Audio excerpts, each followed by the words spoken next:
Nabi Ayub adalah seseorang yang memiliki kekayaan melimpah, mencakup berbagai aset mulai dari budak, hewan peliharaan, hingga tanah luas yang terletak di daerah Batsnia di negeri Hauran. Dikisahkan bahwa seluruh wilayah tersebut menjadi milik Nabi Ayub. Dan juga disebutkan bahwa Nabi Ayub memiliki istri dan keturunan yang cukup banyak. Namun, seketika seluruh kenikmatan dan kekayaan di atas sirna dari diri Nabi Ayub. Bahkan ia diuji dengan berbagai penyakit menahun yang merusak tubuhnya, sehingga tidak ada lagi bagian tubuhnya yang sehat, kecuali hati dan mulutnya saja keduanya tetap digunakan beliau untuk mengingat Allah. Walaupun dalam kondisi seperti itu, Nabi Ayub tetap bersabar, melakukan introspeksi diri, dan menyerahkan segala sesuatunya kepada Allah. Ia terus-menerus mengingat Allah pada siang, malam, sore, dan pagi hari. Penyakit menahun tersebut belakangan diketahui melalui sebuah riwayat. Riwayat tersebut berasal dari Mujahid yang menyebutkan bahwasanya Nabi Ayub adalah orang pertama yang terjangkit penyakit kusta. Dalam satu riwayat yang diceritakan oleh Humaid, disebutkan bahwa Nabi Ayub menderita penyakit yang sangat langka pada masanya selama 18 tahun. Penyakit tersebut menghancurkan seluruh tubuhnya, sampai-sampai hanya tersisa tulang dan urat-uratnya saja.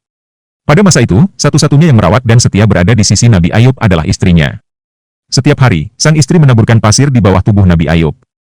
Setelah waktu yang cukup lama berlalu, istri Nabi Ayub berkata, "Wahai suamiku, mengapa kamu tidak berdoa kepada Allah untuk disembuhkan dari penyakit ini?" Mendengar pertanyaan itu, Nabi Ayub menjawab dengan bijak, "Aku telah merasakan hidup sehat selama 70 tahun. Jadi, jika aku harus mengalami penyakit selama 70 tahun pula, apakah aku tidak mampu bersabar?" Jawaban Nabi Ayub ini membuat istri Nabi Ayub kagum dan merasa bangga akan kesabaran suaminya. Bersamaan dengan itu, istri Nabi Ayub dengan tulus rela berkorban untuk membantu suaminya. Ia bersedia bekerja sebagai pelayan dengan upah yang rendah, hanya demi memberi makan kepada Nabi Ayub.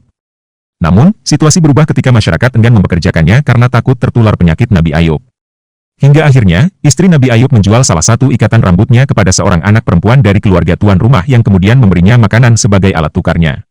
Setelah makanan itu habis dan istrinya tetap belum mendapatkan pekerjaan, ia menjual ikatan rambut terakhirnya untuk mendapatkan makanan.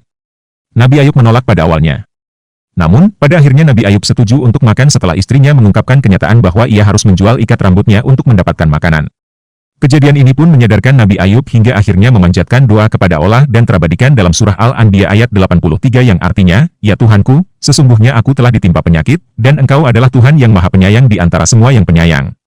Kesabaran dan kesantunan dalam doa Nabi Ayub agar sembuh dari penyakit tersebut kemudian didengar oleh Allah. Kisah ini tercantum dalam surah Al-Anbiya ayat 84 yang artinya, "Maka kami kabulkan doanya, lalu kami lenyapkan penyakit yang ada padanya dan kami kembalikan keluarganya kepadanya, dan kami lipat gandakan jumlah mereka, sebagai suatu rahmat dari kami, dan untuk menjadi peringatan bagi semua yang menyembah kami."